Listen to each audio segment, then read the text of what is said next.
구독자 여러분 안녕하십니까? 오늘은 한국사 제12장 고려 말기 상황과 공민왕의 계획 정치에 대해서 공부하겠습니다. 먼저 지난 시간에 배운 11장 몽골의 침입과 고려의 대몽항쟁에 대해서 복습하겠습니다. 1번 몽골이 침입하자 1232년에 고려는 어디로 천도하여 이후 30년에 걸친 대몽항쟁이 시작되었다. 이때 고려는 무신정권하에 있었죠. 이 최씨 무신정권은 강화도로 천도하여 대몽항쟁을 시작하였죠. 2번 불력에 의존하여 남국을 타개하기 위해 무엇을 조판하였는데 이는 현재 합천해인사였으며 세계기록 유산으로 지정되었다. 이것은 무엇일까요? 팔만대장경이죠. 3번 1259년 몽골과의 강화가 성립되고 1270년 개경환도를 실시했다. 이에 반대하여 누가 대몽항쟁을 전개했다. 지난 시간에 공부했던 대몽항쟁의 주인공이죠. 삼별초입니다. 오늘 공부할 내용은 제12장 고려 말기 상황과 공민왕의 계획 정치에 대해서 공부하겠습니다. 오늘 12장을 끝으로 고려 시대는 막을 내리고 다음 주부터는 조선 시대로 들어가겠습니다. 한국사 연표를 보면서 오늘 공부할 내용을 잠깐 살펴보면 역시 고려시대인데 중국은 원나라에서 명나라로 그 왕조가 바뀌는 과도기에 놓여 있었습니다. 고려는 말기에 해당되고 그 이후에 조선 왕조로 바뀌는 과도기에 있었던 것입니다. 고려와 주변국의 연대기에 대해서 계속 살펴봤는데 오늘의 주인공인 공민왕이 통치했던 시기가 바로 이 시기에 해당되는데 이때는 몽골 제국이 세운 원나라가 주원장에 의해서 멸망하고 명나라로 바뀌는 격동기에 해당됩니다. 14세기 후반의 고려의 상황에 대해서 살펴보면 국제정세를 살펴보면 명나라가 원나라를 몽골 지방으로 몰아내고 중국 대륙에 새로운 나라를 건설하는 과정에 있었습니다. 고려의 국내적인 상황은 신흥파와 친명파가 대립함으로써 국론이 분열된 상황이 있었습니다. 한편으로는 기득권 세력인 건문세족과 영가버먼트 오피셜인 신진사대부가 대립하는 과정에 권력 다툼이 일어나고 있었습니다. 사회적으로는 건문세족의 횡포에 의해서 사회 질서가 문란되고 있었습니다. 한편으로는 북쪽으로는 홍건적이, 남쪽으로는 왜구가 침입하는 그야말로 극도의 혼란의 시기가 바로 14세기 후반의 고려의 상황입니다. 원나라는 몽골 제국이 세운 왕조인데 불과 100년도 못 돼서 멸망하게 됩니다. 이것은 1271년 몽골 제국의 제5대 칸인 쿠빌라이 칸에 의해서 세워진 나라인데 이 쿠빌라이 칸이 바로 원나라의 초대 황제가 됩니다. 이 시기에는 이 그림에서 보는 것 같이 몽골족이 한족을 지배한 시기입니다. 이때 지배계급은 몽골족이었고 비지배계층으로는 한인, 여기서 한인이라는 것은 한족을 말하는 것입니다. 그 외 남송치하의 한족이었던 사람을 남인이라고 그러는데 이 두 종족을 통틀어서 한족이 몽골에서 지배를 받는 그런 시기였습니다. 마침내는 1351년에 홍건적이 난이 발생하고 주원장에서 원나라는 북쪽으로 쫓겨나고 새로운 왕조인 명나라가 탄생하게 됩니다. 명나라는 거의 300년 정도를 지속한 왕조이며 홍무제인 주원장이 원나라를 몰아내고 세운 한족 왕조입니다. 이 명나라는 1644년 만주족 또는 여진족이 세운 청나라에서 멸망하게 됩니다. 이 그림에서 보는 것처럼 중국의 역사는 한족이 세운 왕조도 있겠지만 이민족, 몽골이라든가 만주족이라든가 이와 같이 주변국의 소위 오랑캐가 세운 왕조도 상당 기간 존속했습니다. 원나라 간섭기의 고려 상황에 대해서 살펴보면 원나라는 동령부라든가 쌍성총관부라는 기관을 설립해서 고려의 일부 영토는 직접 통치를 했습니다. 일본을 침략하기 위해서 정동향성이라는 기관을 설치하기도 했습니다. 사회적 또는 경제적 수탈도 심했습니다. 원나라에 바칠 공물을 위해서 백성들을 수탈하고 어린 여자들을 원나라의 공유로 끌고 가기도 했습니다. 왕의 호칭도 변화했습니다. 여기서 보는 것처럼 충렬왕, 충선왕 등등 모든 왕의 이름은 충자로 시작했습니다. 즉 원나라에 충성하는 왕이라는 뜻이죠. 원나라에 공료로 끌려갔던 사람 중에 기황후라는 사람이 있는데 그 기황후의 동생인 기철이 권문세족으로 행세를 하면서 행포를 부리기도 했습니다. 이러한 권문세족들은 불법으로 백성들의 토지를 빼앗아 대농장을 소유했으며 가난한 백성을 노비로 만들어서 자신의 농장에서 일하게 하였습니다. 여기서 공려에 대해서 잠깐 말씀드렸는데 몽골의 1차 침입 후 조공의 하나로 여자를 바치라고 고려에 요구했습니다. 공려 선발은 충렬왕 초부터 공민왕 초까지 약 80년 동안 정서에 기록된 것만 해도 50여 차례에 달하며 끌려간 공려의 수는 2,000명이 넘었을 것으로 봅니다. 원나라의 공료로 끌려간 사람 중에서 황후가 된 사람이 나타났는데 그 사람이 바로 기황후입니다. 이 기황후의 오빠인 기철이 고려에서 당대의 대표적인 근문세족으로 권세를 누리게 되었습니다. 이러한 근문세족을 제거하기 위해서 공민왕은 반은 계획을 실시했으며 기철 일족을 비롯해 친원파를 대대적으로 제거하기도 했습니다. 이러한 반원 계획 정책을 실시한 공민왕에 대해서 잠깐 알아보면 다음과 같습니다. 공민왕이 제위하던 시기는 여전히 원나라의 부마국이었기 때문에 공민왕도 마찬가지로 원나라 황족의 딸 노국대장공주를 아내로 맞이하였습니다. 공민왕과 노국대장공주는 정말로 서로 사랑하는 사이가 되었고 이 두 사람 간의 이야기가 소설로도 나와 있습니다. 이 공민왕은 무신 정권을 혁파하고 왕의 신정체제를 구축하려고 노력했습니다. 또한 반원 자주화 계획 정책을 실시했으며 이러한 공민왕의 반원 자주화 계획 정책에 불만을 품은 원나라는 공민왕 암살을 기도했습니다. 공민왕이 정말 사랑했던 노국 대장공주가 1365년에 출산 중에 사망을 하게 되자 공민왕은 극도로 낙심에 빠졌습니다. 그 이후에 공민왕은 신돈이라는 중을 등용하여 건문세족의 토지를 회수하고 신진사대부를 등용하는 계획 정책을 실시했습니다. 하지만 이러한 신돈의 계획 정치는 건문세족의 반발을 사게 되고 건문세족에 의해서 신돈이 처형되게 됩니다. 이 이후에 공민왕은 계획 의지를 상실하고 맙니다. 불행히도 1374년에 공민왕은 피해당하고 말았습니다. 원나라의 내정 간섭과 공민왕의 계획 정치에 대해서 알아보면 이와 같습니다. 원나라의 내정 간섭은 앞에서 잠시 언급한 것처럼 정치적으로는 정동행성 쌍성 총관부를 설치해서 고려의 영토 일부분을 직접 통치를 했습니다. 고려에 많은 조공을 요구했으며 공료도 요구하였습니다. 원의 내정 간섭 시기에 몽골풍이 유행하게 되었습니다. 기황후의 등장에 따라 건문세족이 나타나게 되었고 기시 일파가 건문세족을 형성하고 횡포를 부리기 시작했습니다. 이에 따라 국민왕의 개혁 정치는 반은 자주 정책을 실시했으며 이러한 건문세족의 대표인 기시 일파를 제거하고 몽골풍을 금지하였으며 정동행성을 폐지하고 쌍성 총관부를 공격하였습니다.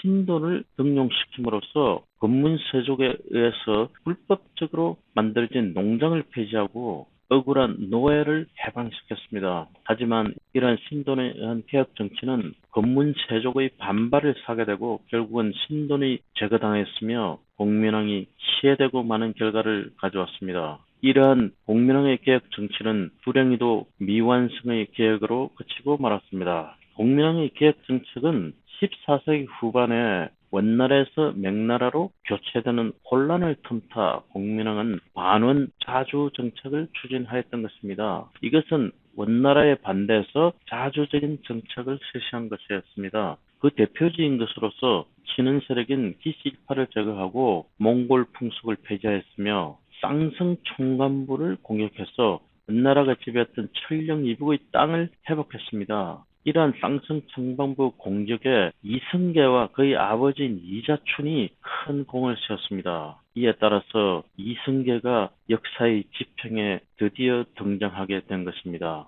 원의 간섭 시기에 고려에 영향을 준 원나라의 풍습에 대해서 알아보겠습니다. 이것을 우리는 몽골풍이라고 하는데 이 그림에서 보는 것처럼 머리를 깎는 것을 변발이라고 하고 이와 같은 복장을 호복이라고 부릅니다. 이러한 것들이 유행했으며 몽골 여인의 외출용 모자인 고고가 쪽두리로 변해서 결혼할 때 연지 곤지를 찍으며 쪽두리를 매는 풍습이 그때부터 등장했던 것입니다. 원나라로의 공려를 피하기 위해서 일찍 결혼을 시키는 조혼이 이때부터 유행했던 것입니다. 오늘날에도 우리가 즐겨 먹는 설렁탕도 이때 등장했습니다. 설렁탕의 유래에 대해서는 조선시대 임금이 농사가 잘 되기를 기원하는 제사를 지냈던 선농단에서 유래했다는 썰도 있습니다. 그래서 선농단이 설렁탕으로 이름이 바뀌었다라는 이야기도 있고 몽골 요리인 슐렁에서 유래됐다라는 썰도 있습니다. 하여간 설렁탕은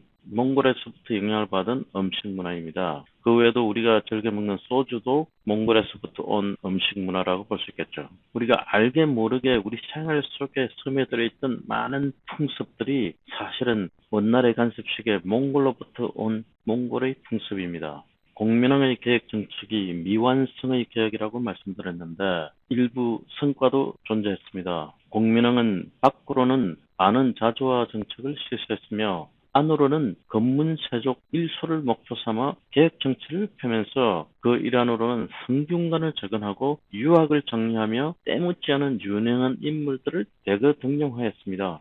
그 결과 비록 공민왕의 계획 정치는 검문세족의 반격으로 실패하였지만 신진사대부라는 새로운 계획 세력이 중앙 정치 무대에 자리 잡게 되는 계기를 만들었습니다. 이러한 신진사대부는 검문세족과 충돌하였는데 검문세족이라 함은 13세기 원나라 간섭 기간 동안에 고려 후기 지배세로 등장한 가문을 일컫는 말이며 이들은 친원파였습니다. 왕의 척든 세력과 함께 권력을 잡아서 대농장을 소유하고 엄서제를 통해서 고위관리를 독점했습니다. 여기서 엄서제라는 것은 고위관료의 자제를 과거 시험없이 낙하선처럼 관료로 선출하는 그런 제도였습니다. 이에 반해서 신진사대부는 영가부먼트 오피셜인데 지방 출신으로서 승리학의 학문을 바탕으로 과거를 통해 중앙 정치 무대로 진출한 학자적 관료를 이끄는 말입니다. 공민왕이 계획을 추진하는 과정에서 신진사대부의 정계 진출이 확대되었습니다. 이러한 신진사대부는 검문세족들이 친원파인데 반해서 신진사대부는 친맹파적인 경향이 있었습니다. 이들은 진취적인 계획 성향을 가지고 있었으며 불교에 비판적이었습니다. 이 신진사대부 중에서 일부는 급진계획파였고 다른 한편으로는 옹건계획파가 있었습니다. 급진계획파들은 고려의 제도를 부정하고 아예 새로운 나라를 세우자라고 주장하는 것이었고 온건계획파들은 고려라는 틀 안에서 계획을 단행하자라고 주장하는 그룹들이었습니다. 급진계획파의 대표적인 인물로서는 정도준, 조준, 권건이 있었는데 이 정도준이 바로 조선을 창건하는 데 결정적인 역할을 한 인물입니다.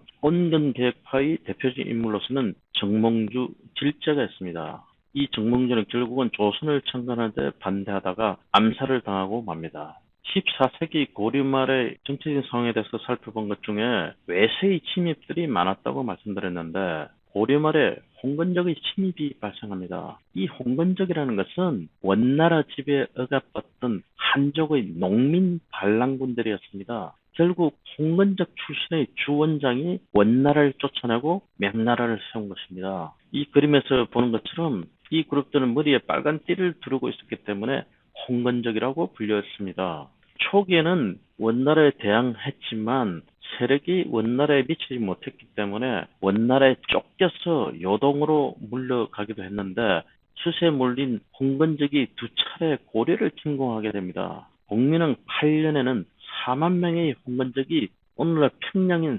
서경까지 점령하게 되고 고려는 나중에 서경을 탈환하게 됩니다. 공민왕 10년에는 원나라에 밀린 20만 명의 홍건적이 다시 고려를 침공해 수도 개경까지 함락시키게 됩니다. 하지만 그 이듬해에 이승계가 참전하게 되고 개경을 탈환하게 됩니다. 상승 총관부를 공격하는 데 활약했던 이승계가 개경을 탈환하는 데도 공을 세움으로써 이승계는 고려 백성들에게 영웅으로 떠오르게 됩니다. 이와 같이 홍건적을 완전히 격퇴했으나 고려는 막대한 타격을 받았고 국군이 점차 쇠퇴하여 고려 왕조의 멸망을 자촉하는 한 원인이 되었습니다. 북쪽으로는 홍건적이, 남쪽으로는 왜구가 침입하는 시기가 바로 14세기 말 고려의 상황이었습니다. 1350년부터 왜구의 침입이 본격화되기 시작했습니다. 그 당시 일본의 국내적인 상황은 세습적 군사 독재 정부인 막부 시대가 시작됨에 따라서 일본 남부 지역의 사람들이 해적질을 하게 되었고 이들이 바로 왜구가 된 것입니다. 막부라고 하는 것은 쇼군이 통치하는 12세기에서 19세기까지 일본의 무사 정권을 막부 시대라고 이야기합니다. 이때 동아시아 정세는 명나라와 원나라가 대결하고 있었고 공민왕은 북방 수복으로 북쪽을 주로 신경을 쓰고 있었기 때문에 남쪽으로 들어오는 왜구 방어에 소홀하게 됐던 것입니다. 우왕 때는 제위 14년 동안에 378회의 왜구의 침입을 받았다는 기록이 있습니다. 1380년에는 진포 대첩이 있었는데 최무선이 개발한 화포가 왜구를 격퇴하는 데 처음으로 사용됐다는 역사적인 기록이 있습니다. 최영이나 이승계 등의 무장들은 왜구를 섬멸하는 과정에서 자신들의 정치적 세력을 확장할 수 있었습니다. 이와 같이 최영이나 이승계 장군이 신흥 무인 세력으로 떠오르는 계기를 왜구가 만들어준 것입니다. 1376년에는 최영이 홍산에서 왜구를 크게 물리친 홍산대첩이 있었습니다.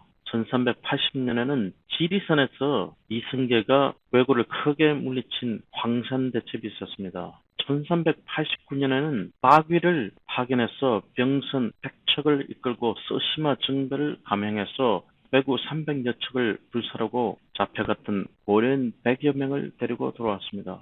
이처럼 14세기 후반의 고려의 상황은 국제적으로는 원나라에서 명나라로 왕조가 교체되는 시기였고 국내적으로는 친원파인 건문세족과 친명파인 신진사대부가 대립하는 상황이 있었으며 북쪽으로는 홍건적이, 남쪽으로는 왜구가 침입하는 극도의 혼란적인 상황이 계속되고 있었고 마침내 고려는 이러한 상황 속에서 멸망하게 되고 새로운 왕조인 조선왕조가 열리게 됩니다. 다음 주에 공부할 내용은 한국사 13장 위화도 회군과 조선의 건국에 대해서 공부하겠으며 우리의 주인공은 이승계입니다. 시청해 주셔서 감사합니다. 다음 주에 뵙겠습니다.